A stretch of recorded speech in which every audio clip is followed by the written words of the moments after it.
I remember feeling like, I don't know anybody that's ever gone through something like this. You feel alone. Like you feel like, who could I possibly talk to? Welcome to the Conception Channel podcast. Hello, everyone. Welcome to another episode of the Conception Channel podcast. I'm your host, Spence Pentland.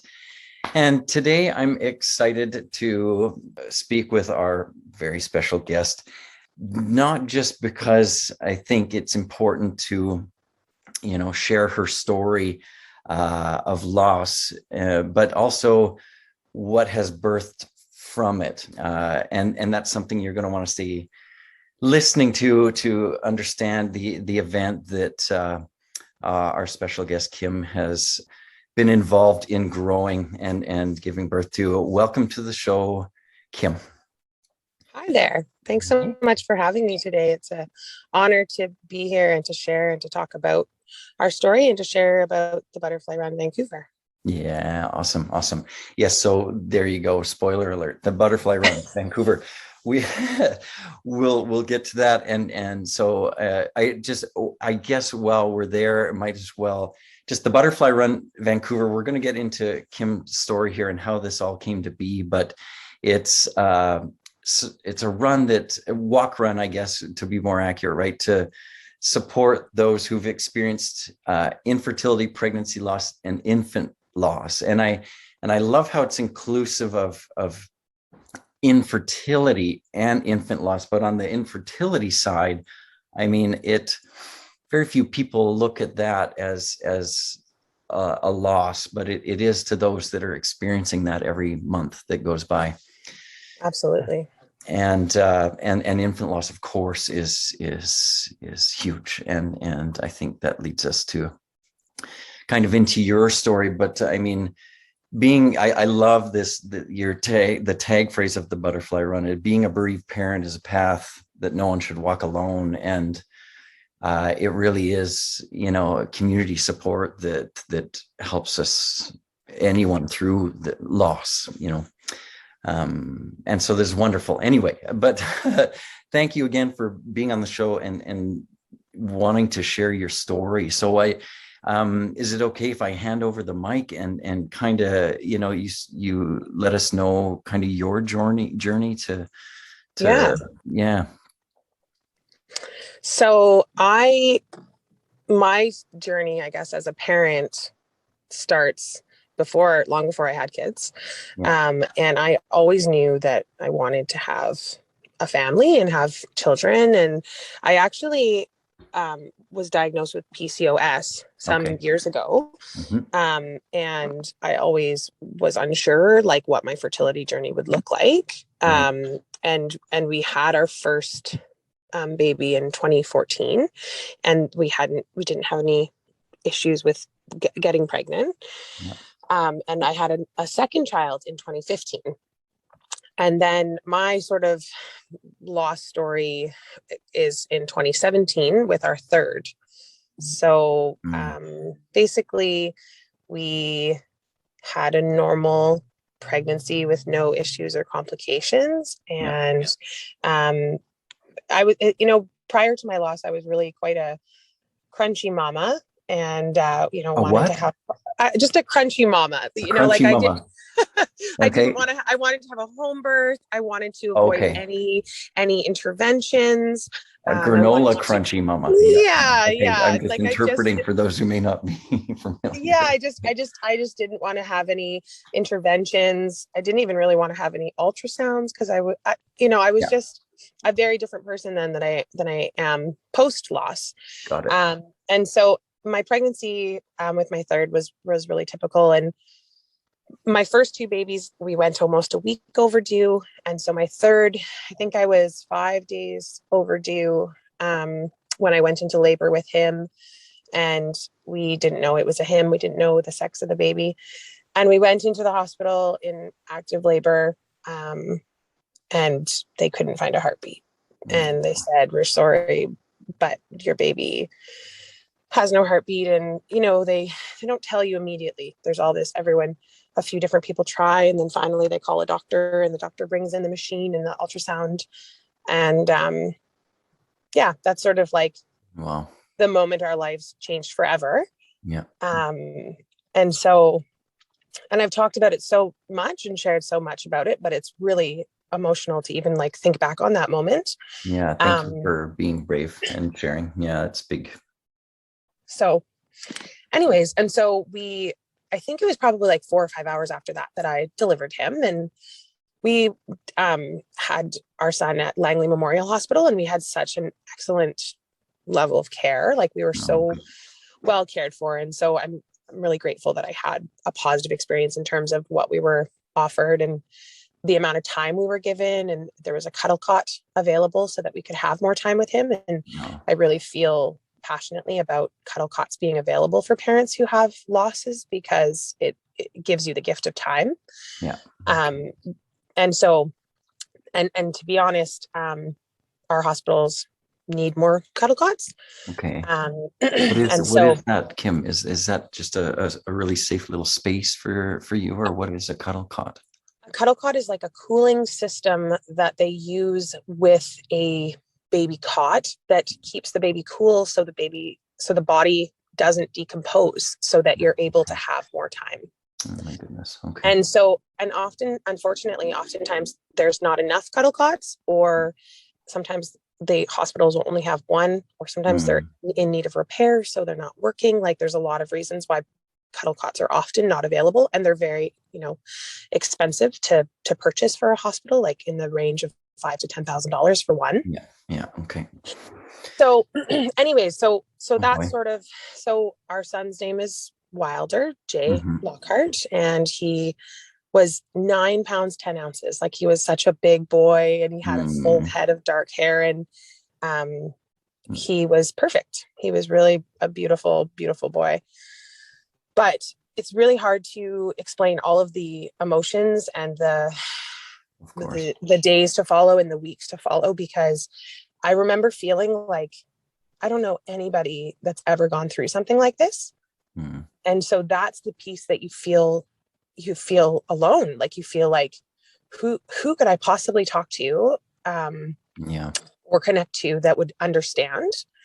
Because when you go through something difficult, whether that's a stillbirth, full-term stillbirth, or you lost a baby to SIDS or some other childhood illness, or you're walking through infertility, the thing that is, I think, brings the most comfort is to be able to speak freely with somebody else that understands exactly what it's like. And it's really hard, I think, sometimes to talk to a friend or even your parents or somebody else close to you, and they say, oh, I understand, or, maybe look at it this way. And you sort of, it can be really upsetting and angering, and you feel like you don't understand. Yeah. Because the only people who really understand are the people that have gone through the same thing. And so, yeah. And I specifically I had 2 toddlers under the age of 3. And I specifically was like, how do I support my other children also? Because this is not a loss just for myself, but this is a loss for my husband and for my children that have lost their sibling. And so I was really I reached out in a local baby wearing group, and connected with another mom in the Lower Mainland who had lost her 3rd baby as a stillborn. My friend Kate Shannon and her daughter Elizabeth passed, and so she also had 2 older daughters who she had to walk through this loss with when she lost her daughter as well. And so she became somebody that in that first week, I must have messaged her a couple times a day being like, what did you do? Did you buy an urn? Where did you buy your urn? Did you have a funeral? Did you do cremation? Like, there's all these things that you never. Who talks about that, right? Who would you, like, you'd never think that you'd be like having a discussion or looking, like, searching websites on what, like, baby size urn to purchase. Like, it's really a terrible thing to go through. Yeah. Oh my God. So that sort of, that's sort of like in a nutshell, because there's nothing in a nutshell about it. It's so complex and so many layers to these things. But the thing that really brought me the most comfort and that I found so helpful was being able to, and it, it went beyond just my friend Kate that I'm mentioning. But I met with others, and I got connected over the internet, because the internet is such an amazing place, and social media can be so powerful for connecting people.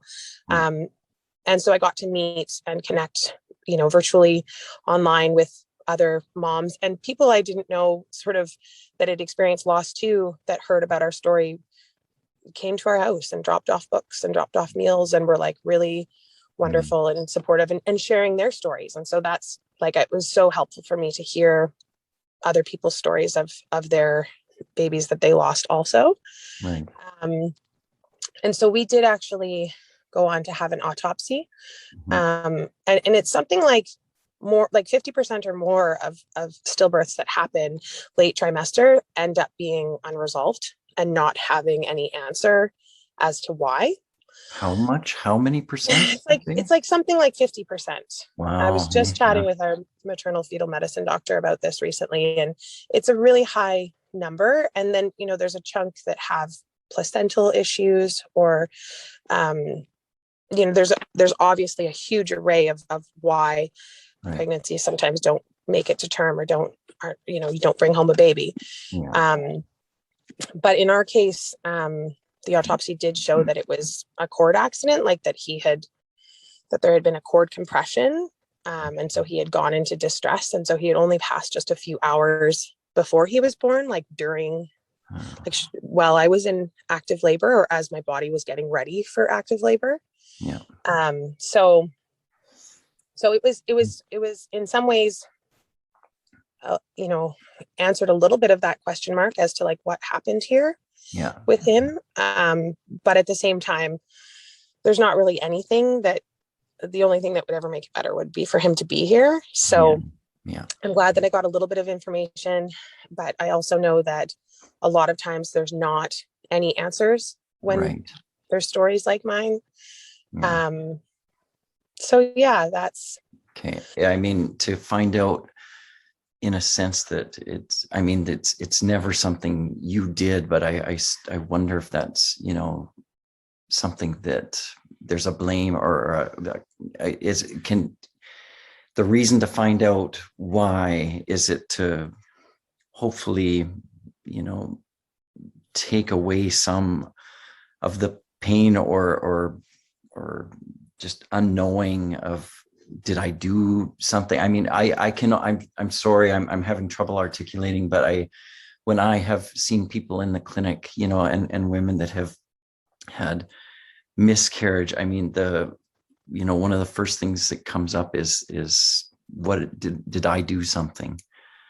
Is that, I relate to that a lot. And I think that for sure, I mean, I always feel like when I talk about stillbirth, like I really want to be careful that I'm only speaking about my personal story, and that I can't speak for everybody that has gone through loss, because everyone's experiences are so different, and what is helpful in grief and what is helpful during loss obviously varies so much from person to person. And I also have friends that have opted not to have autopsies done, because they felt like it didn't make a difference, and the thought of their baby having an autopsy was harder than the possibility of a question mark or an unknown. And that wasn't important. And I guess for me, I didn't, even when we were pregnant with our third baby, we still hoped for more children. And so for me, there was a sort of a medical piece of like wanting to know what the likelihood is that this may happen to us again, and wanting to know, will I be able to have another baby beyond this? Obviously, emotionally, it's very challenging to walk through a pregnancy after a loss. But physically, is there anything that's going on with my placenta or with my uterus, or something like that we might get some more information that could help with the future planning or future knowledge or something. I don't know. I really remember being in it, being like, I don't really know how I'm going to survive this, but I know I just don't want to have any regrets. Like I don't want to not, if they say that I can spend this many hours, then I'm going to spend that many hours, because I don't want to wish that I had taken one more hour with him, Right. for Right. example. Or if they're saying we can do this test or we don't have to, I'm just going to do all the things, because I don't want to have any, like, I Regret. don't later on want to be like, oh, I wish I did this. Right. Okay. So that was sort of my headspace. But it was honestly like, I feel like we're just coming up on what would be his 4th birthday in September. Okay. And I still sometimes talking about it, I'm like, did that really happen to us? I can't believe that it still sometimes feels unbelievable that this is part of our story. Yeah. Yeah. And I mean, we talk about him every day, like our kids. He's always included in our family, roster of who's in our family and how many brothers and sisters we have in our family. And Yeah. yeah, he's very much a part of our family. And so, yeah, it's yeah. Is that part of the healing? I mean, and that's a huge question, that I have. I including them, I know different traditions around the world. Like I love that, the idea of, the Day of the Dead is, how if we don't, talk about them and include them and keep them alive essentially in our memory, then they're not. So is that, and that's a beautiful thing too, because what I've learned through my wife from having lost her brother is that eventually the memories that are painful for so many years become your connection, and you don't ever want them to go. No, you don't ever want them to go. And again, like, I can only speak for myself, because I think for some families, they don't want to talk about it or think about it, but for us, like, our son is very much part of our family, even though he's not alive. And so, in some ways, I feel like sometimes I meet strangers that say, oh, how many kids do you have? And I will mention our son that passed away. I feel like normalizes it. And a lot of times I think out of the vulnerability of sharing about our losses, it allows other people to feel safe, and then connections are made. And so I can't tell you how many times I've met a mom in a park, a stranger, or a grandmother, and shared about our son. And then they've said, oh, I lost a few babies, or I had recurrent miscarriages before we finally had our son, or people will share their stories. And I feel so honored that people feel safe enough to share their stories with me too. And so I think there's, for me, something to be said about taking away some of the stigma around it, and speaking freely about these things, even though they are so painful. Well, in, two ways. I mean, modern society, at least I feel, what I was brought up in, and in the West here, and largely there's a large disconnection from death, and maybe because of the medical institution kind of tucked it in and took care of a lot of it. And, and as well. And so bringing up, because you go through something like that, and you lose someone very close to you, you wrestle with and kind of settle into your beliefs that are going to make you okay, and that can be a lot for someone else to hear if they've never been through a loss, or but it's something I think that, in my humble opinion, that needs to be talked about more, and in this realm of fertility and pregnancy loss, even if it's very early on, it's just a place where that's not talked about. It's something that people go through almost always by themselves, and it's only until people like you are brave enough to talk, and that others are going to open up as well. And is that is that a part of the healing, is the just being able to talk about it and go into the detail and be held? Like, what is that advice to people that are there for you and just need to listen? Or how? I think for sure, like there's some healing or some peace.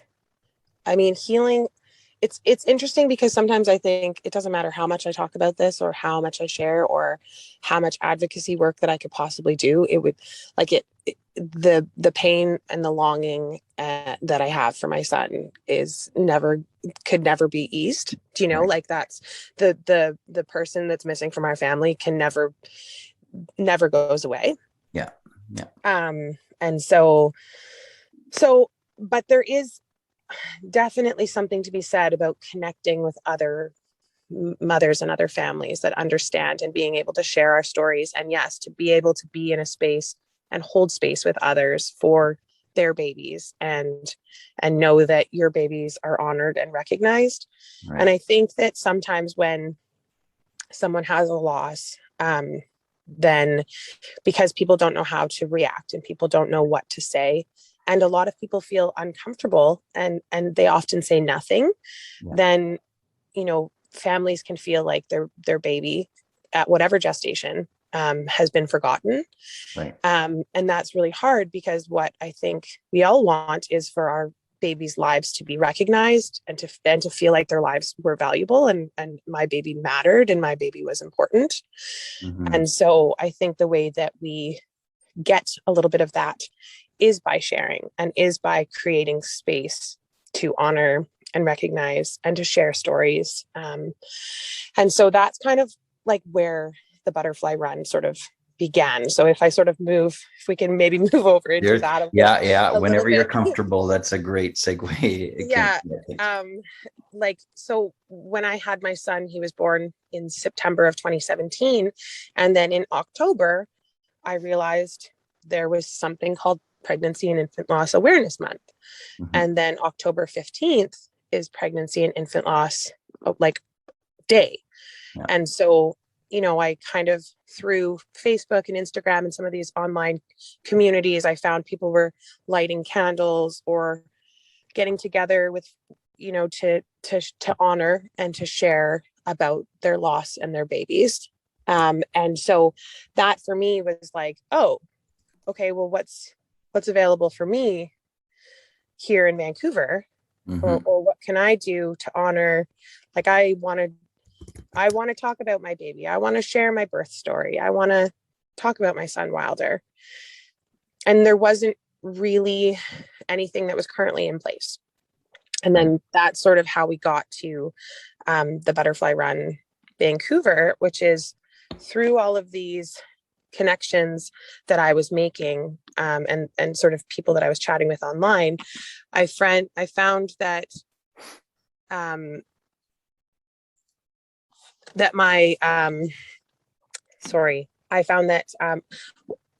friend Emily, I don't want to pronounce her name wrong, Cordonier, she was a Vancouver mom and her son Lachlan was still born in Vancouver, and she was living in Ottawa, and she was involved with the Butterfly Run Ottawa.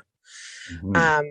Now, the Butterfly Run originally was the Butterfly Run Quinte. So there's a group of girls that do Butterfly Run Quinte. And then there was a Butterfly Run Peterborough, also in Ontario, and then the Butterfly Run Ottawa. And so I had this friend, Emily, who is involved with Butterfly Run Ottawa. And I said, if we wanted to do this here in Vancouver, like, could you help?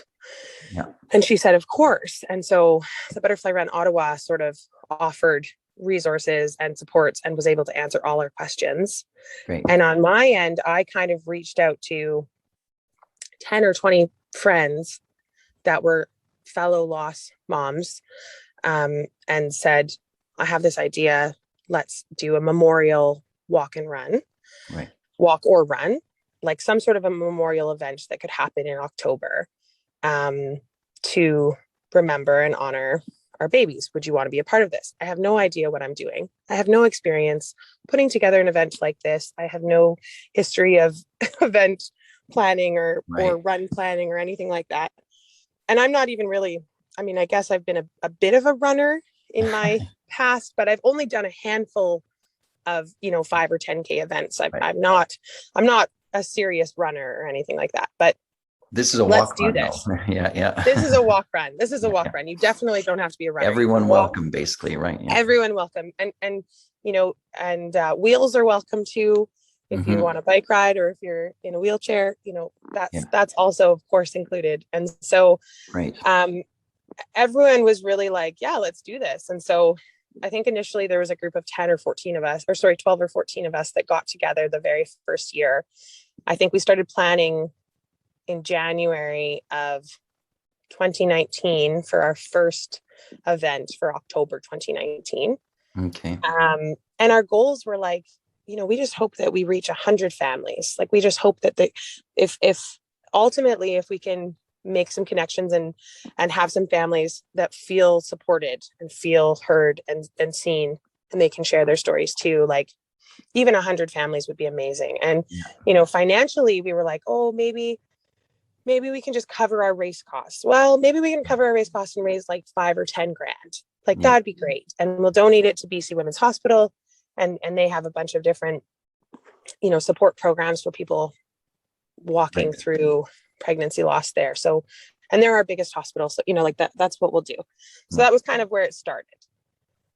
Sort of small beginnings and small goals. And then our very first year, 2019, we were like blown away. We had this gym reserved, and it had a 500 people max occupancy. Yeah. And so we had to turn off registrations before the event even started, because we had hit like 520 or 540 registrants. And then on top of that, we had another 40 or 50 volunteers. And then we had our committee, and we were like, we are over our number. Wow. So we got that tells you how many people have been touched by this. And it's like something that needed its pressure released, Yes. Amazing. And it was a really amazing, first year. And that first year we raised $55,000 to donate to BC Women's Hospital, which was like way above and beyond anything that we were. There was a good after party, I'm sure. Yeah, it was really, we were all so glad at how successful it went. And then we immediately were like, well, now we need to start shopping and looking around for a different location that can accommodate, say, 1,000 people. Now we got to prepare for like maybe 1,000 people for next year, because we could have had more this year, but we had to sort of draw the line. Yeah. And so that was sort of that. I remember Laura. So Laura Markle is my co-chair with the Butterfly Run Vancouver. And she's also a really special friend of mine, and her son's name is James. And so, she's someone that I feel, comforted with in remembering Wilder all the time. And that I get to share with her about her son, James, that passed all the time too. And so I feel really lucky to have a friend in her and a partner in the Butterfly Run. And I have to really take my hat off to her, because she's so organized and really helps with making sure everything runs smoothly. The Butterfly Run couldn't be without Laura helping and being the other half of this. So then COVID came, and we've the Butterfly Run, as well as a million other runs, were forced into an online concept. So just so people I understand kind of what it looks like, can you explain so we're on to Butterfly Run 2021 now, which is amazing. October 2nd. So October 2nd, 2021 is our third annual Butterfly Run, because our 2020 event was virtual, which felt like we had to relearn everything that we thought we had figured out about how to do an event. And now we've got to figure out how to do an event, but virtual, which is totally different in terms of what we can offer to participants and whatnot.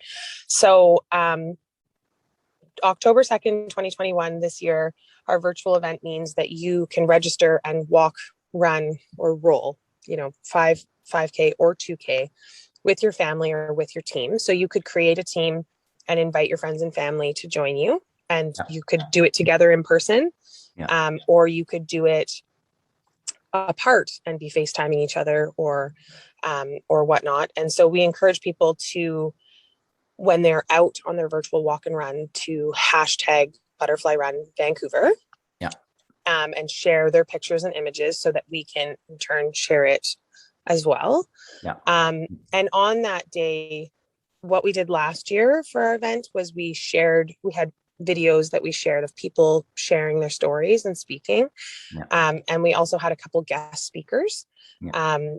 And so we're planning on the day of October 2nd to be sharing some video content again like that for our participants to access. Yeah. And we also have race kits available that will be being picked up, I think September 24th and 25th weekend. We're going to have some pickup locations in Vancouver and another location in the Fraser Valley. Excellent. And then we also have shirts. And so our registration this year is $25. Yeah. But it doesn't include a t-shirt. So if you'd like to purchase a t-shirt, that's an additional $20. Yeah. And our cutoff is coming up the first week of September if people want to get a t-shirt. So as we record on August 30th, we'll try and get this so out definitely if people want to register, we would love for encourage people to register. But if you want to get a t-shirt, that's got to happen quickly because that deadline is coming up, just because we have to order things and have cutoffs and whatnot. So our second year 2020, we actually, because it was virtual again, we were like, well, we should adjust our expectations. Maybe it's going to be a smaller year in terms of participants, a smaller year in terms of fundraising. And it wasn't. We ended up having over 600 participants, and we ended up having $64,000 that we raised overall for the 2020 year, which again, we were like, what? That's unbelievable. And so I think we don't know what to expect for 2021. And I think it's not, obviously we really are glad to support BC Women's Hospital. And I also want to mention that in 2020, we brought in Fertility Matters Canada. Okay. Yeah. And so that is an organization that we also support and will be supporting and donating to for 2021 as well. Yeah. And so Fertility Matters, anyone could look them up online if they were interested or curious. And put that in the show notes. And then for the Butterfly Run, our website is butterflyrunvancouver.com. Okay, again, I'll put in show notes for sure for everyone that's listening. And then there's a link from the butterflyrunvancouver.com to our race roster registration page where registration happens. And there's also obviously social links. I think you guys are pretty Facebook, Instagram savvy. So we have a Facebook page, the Butterfly Run Vancouver. We have an Instagram page, the Butterfly Run Vancouver. And we actually just are finishing up. This is the Monday after our silent auction weekend. And so we've just had this virtual online silent auction. So our social media has been kind of crazy the last 2 or 3 days with this silent auction. And that was really amazing. I mean, obviously people can't put in bids anymore, but that's something we do every year. So if there's any businesses that would ever be interested in supporting us with our silent auction, we're making donations for that. It's fantastic. It was huge this year. I think we had over 140 items donated, and we haven't yet released our final numbers raised, but I'm guessing it's in the $10,000 to $12,000 range. Wow, great. Which is wonderful. That is, and just to keep growing. And that's exactly why, I wanted to have you on the show in our way, however many, listeners and viewers that we have through you and still, I wanted to help get the word out. Because getting out running, good for you, or walking or rolling or whatever, but B, just so kind, what you guys have created, and to support people that have had, these challenges and had to face this loss and the grief associated with it.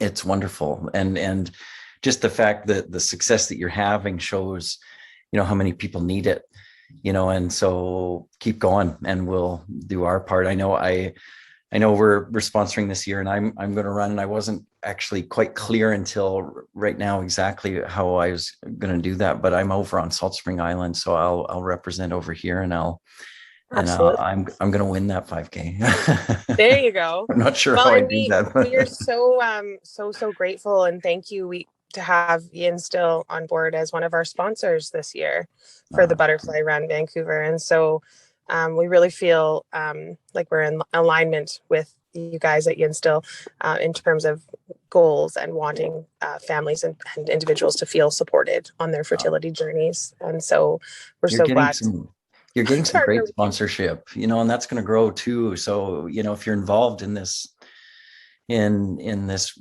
reproductive health, pregnancy, or loss, world in any way, shape, or form, I challenge you and encourage you, to support the Butterfly Run, because these things, like you said, I mean, my takeaway from the start, and when you're telling your story and the pieces that meant the most to you, and maybe you're a part of your healing, or being able to connect with others, that have been through something similar, or just for people to listen and be there to support you on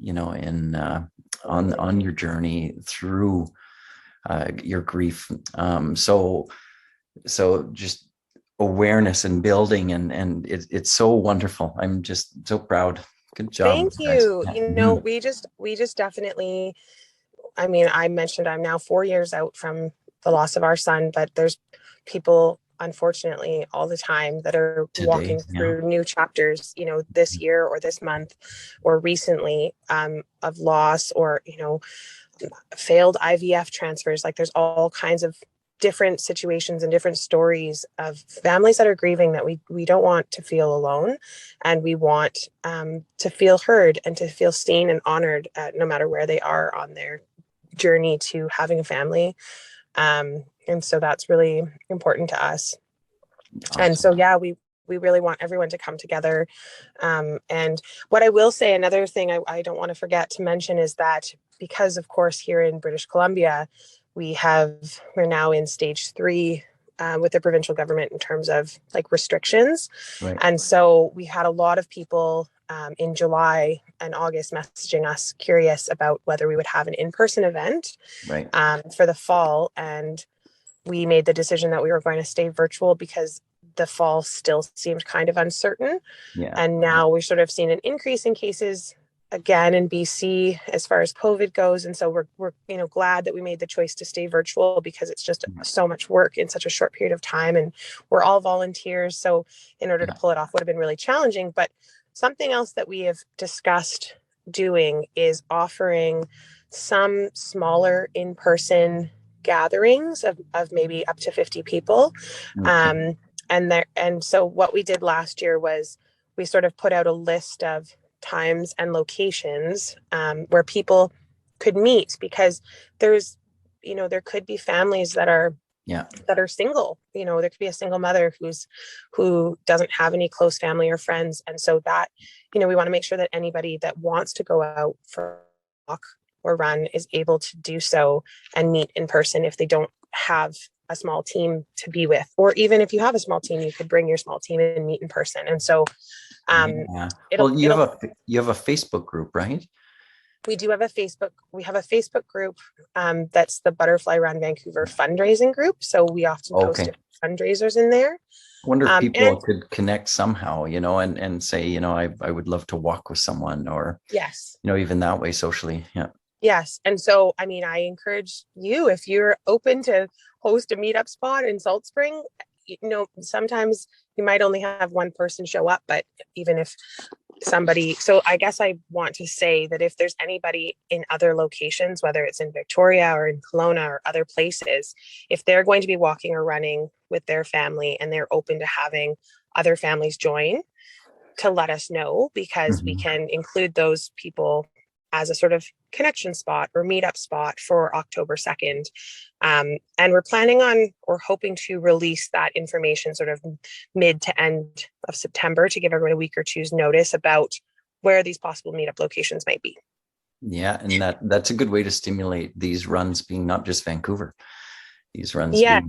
And I would say that if there's anybody in Victoria or Kelowna or any other location that is interested in creating their own butterfly run Kelowna or butterfly run Victoria, that's something that Laura and I have talked a lot Yeah. about, wanting to support other communities with creating their own events. Yeah. And we Great. would definitely, we're sort of maybe working on a little package, sort of a starter kit to help people on their way. They That's wanted great. to create their own events, because we want more people in more places to feel supported and connected to. Of course, why not? So they can just go to butterflyrunvancouver.com, go to contact and say, hey, you know, I'd like to help, basically, and someone will be there to support them. Absolutely. Or IG or Facebook, or just send messages and someone will contact you, right? Right. On our website, there's a link to Facebook and Instagram and our fundraising group and email and all the places. And we also have a bunch of different resources on our website as well. We also have something else we offer, which is if you happen to know somebody that's gone through a loss recently and you'd like us to send them a card. Comfort card. Yeah. And so you can sort of enter their information and we'll make sure they receive a card. And so then that they know about us and they know where to come for support. That is, I mean, the art of the comfort card there with the feet and the butterfly is just so cute. On the website. Yeah. Yeah. That's a great, beautiful idea. That's great. You still may use that. But okay, that's great. So it's so much to take in for, you know, and so it could be someone who's gone through loss. It could be, you know, a professional that's listening, that's in, you know, the industry per se somehow, that could get involved. So you've given a lot of really great information and shared your story. And so everyone listening, do what you can in any big or small way to help grow the Butterfly Run, because you know, anyone experiencing that grief with infertility or pregnancy loss or infant loss really appreciates the support, and it will help them get through, you know, the challenging years and times ahead. So I appreciate it. I mean, my wife and I have you know, had our losses as well, and so it's really nice to see people that are like yourself that are spearheading. That's such great support. So thank you, Kim. Thank you. Yeah. And so all these different links in that we'll have, you know, fertilitymatters.ca, and I think it is a .ca, butterflyrunvancouver.com. That's the main one. So go check that out, and all these other resources will be there. And otherwise, if you've got questions as well, hit the butterflyrunvancouver.com and just message them from there. But I will be videotaping myself somehow stumbling through the forest on Salt Spring on October 2nd, and try and get some other people out doing the same. Yeah, awesome. Excellent. All right, Kim. Well, again, thank you so much. And we'll hopefully be running this again in person in the following years sometime soon. We really hope so. We're really crossing our fingers for an in-person event for 2022. Yeah, excellent. Okay, dear. All right, everybody, get out and support. And thank you. Have a wonderful day.